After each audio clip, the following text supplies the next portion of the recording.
ஒரு முறை எறும்புகள்லாம் ஒன்றா சேர்ந்து உலக மாநாடு ஒன்று நடத்துகிறாங்க.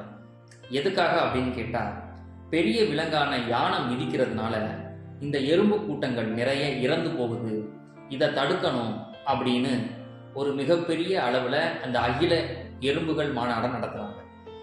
அந்த அகில எறும்புகள் மாநாட்டில் இந்த எறும்புகள்லாம் ஒன்றா சேர்ந்து மிக முக்கியமான தீர்மானமாக, இந்த எறும்பு கூட்டங்களுக்கெல்லாம் ஒரு தலைவரை நம்ம நியமிக்கணும். அந்த தலைவர் தவம் இருக்கணும். தவம் இருக்கிற அடிப்படையில் கடவுள்கிட்ட ஒரு வரம் வாங்கணும். எறும்புகள் கடித்தா யானைகள் சாகணும் அப்படின்னு ஒரு வரம் வாங்கணும் அப்படிங்கிற தீர்மானத்தை அந்த மாநாட்டில் நிறைவேற்றுறாங்க. எறும்புகள்லாம் ஒன்றா சேர்ந்து ஒரு தேர்தலை நடத்துகிறாங்க. அந்த தேர்தலின் மூலமாக தனக்குன்னு ஒரு தலைவரை, அந்த எறும்பு உலகத்துக்குன்னு ஒரு தலைவரை தேர்ந்தெடுக்கிறாங்க. அந்த தலைவர் என்ன பண்ணுறாரு, நான் இனி தவம் இருக்க போகிறேன், தவம் இருந்து கடவுள்கிட்ட நான் ஒரு வரம் வாங்க போகிறேன், இனி நான் எப்படி அந்த வரத்தை வாங்குறேன் பாரு, நான் தான் இந்த எறும்பு கூட்டத்துக்கே தலைவன் அப்படின்னு அந்த தலைமை பொறுப்பு வந்தோடனே கூடவே ஒரு ஆணவ போகும் அந்த எறும்புக்கு. அந்த எறும்பு தவம் இருக்குது. தவம் இருந்த பிறகு கடவுள் நேரம் வந்துடுறாரு. உனக்கு என்ன வர வேணும் கேளு அப்படிங்கிறாரு. இப்படி இந்த மாதிரி ஒரு சூழ்நிலையில் நாங்கள் நிறைய பேர் இறந்து போயிருந்தோம், யானைகள் கால் எங்கள் மேலே படுறதுனால. அப்போ இதை தடுக்கணும் அப்படின்னா நாங்கள் கடிச்சா சாகணும் அப்படின்னு இந்த வரத்தை வாங்கிடுவோம். நாங்கள் கடிச்சா சாகணும் அப்படின்னு உடனே இந்த கடவுள் என்ன பண்ணுறாரு, அப்படியே ஆகட்டும் சரி அப்படின்னு அந்த வரத்தையும் கொடுத்துடுறாரு.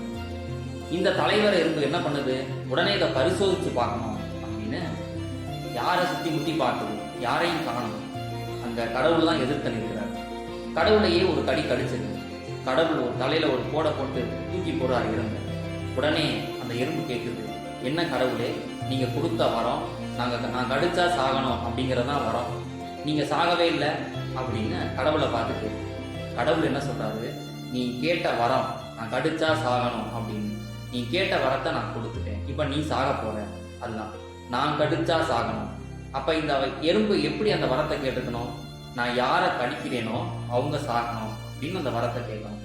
இப்படி தான் இந்த உலகத்தில் எத்தனையோ பேர் ஆணவம் வந்த உடனே அந்த அறிவு மழுங்கி போயிடும் சொல்லுவாங்க இல்லையா, இதுதான் மிகப்பெரிய விஷயமா இருக்கு. அந்த ஆணவத்தை ஒழிக்கணும். ஆணவம் அறவே இருக்கக்கூடாது.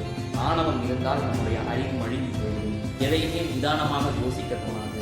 ஆணவத்தை அறவே விடுத்து அன்பை நேசிக்க, அன்பை சுவாசி.